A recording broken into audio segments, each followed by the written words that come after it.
So, Gilas Pilipinas versus Mexico tune-up game. So, okay. Number 31 itong Mexico.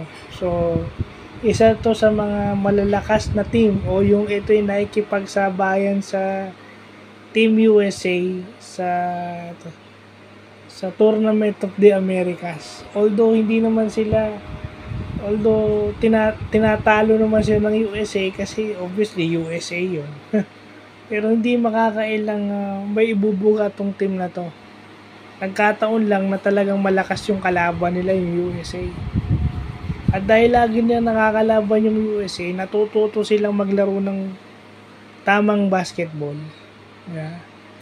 Well, credit na rin sa Gilas kasi ang score is 77-84. So, mga 7 points lahat ang lamang. So, to think na 7 points na yung lamang, dikit, malaking credit na yun sa national team without Jordan Clarkson. Malamang pinagpahinga na to si Jordan Clarkson kasi opening na ng FIBA sa Friday.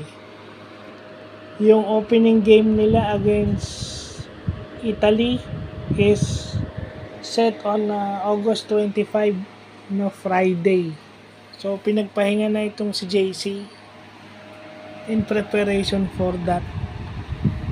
Wala na rin ata si Parks at saka si Kiefer. So obviously dalawa na lang yung matatanggal. Kasi dapat 4 wala na yung dalawa. So obviously alam na natin kung bakit.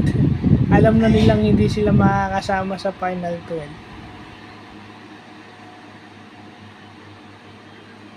Kasi siguro nagpe-prepare na rin sila sa liga nila sa Japan. Babalik na rin siguro ng Japan itong mga to at magre-ready na para dun maglaro sa kanilang mga ball club o yung teams nila sa Japan, si Parks at saka si Keeper, no? But eventually dumikit naman pero hindi sapat na dahilan yung dumikit eh. Ang objective mo dito sa World Cup, makapanalo ka ng dalawa to qualify at least for the Olympics. So hindi naman mako-consider na panalo yung dikit lang. yun yung isa pang masakit na katotohanan na kailangan tanggapin. Hindi porket konti lang yung lamang ng kalaban, hindi tambak kasi dikit lang 7 points lang. Hindi ibig sabihin panalo ka na nun. Ibig sabihin nun, one thing remains a fact, talo ka pa rin. So kung objective mo manalo, malayo pa yung ng programa ng Gilas. No? Yung mga programa ng ibang national teams, parang tayo yung nahuhuli. Pero ang kagandahan lang nun ngayon is dumidikit na tayo. Pero dumidikit na tayo in terms of scoring pagdating sa games. Pero ang layo pa ng progress natin. Malayo na yung mga ibang teams. 'Di ba dito pa lang sa Asia, malayo na tayo.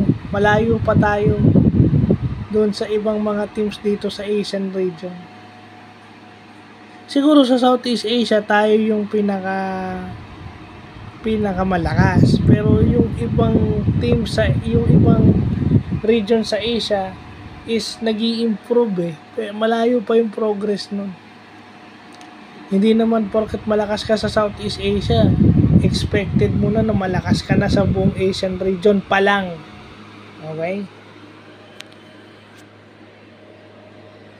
So, yun yung tune up ng Gilas at saka Mexico. Yun na nga yun eh. Siguro kung naglaro si Clarkson, malamang nanalo. Kasi dikit eh, 77-84 eh. That is 7 points. So, kung naglaro si Clarkson, yung 7 points na final score, malamang nabura ni Clarkson yun. Masyado kasi tayong overrated. Yun na yun eh. Kung wala si Clarkson, kung wala si Brownlee, hindi ko alam kung makakasabay tayo dun sa mga ibang teams na yan. Kasi obviously, yan na yung ebidensya. Kung wala si Clarkson o wala si Brownlee, talo. So, yun lang po.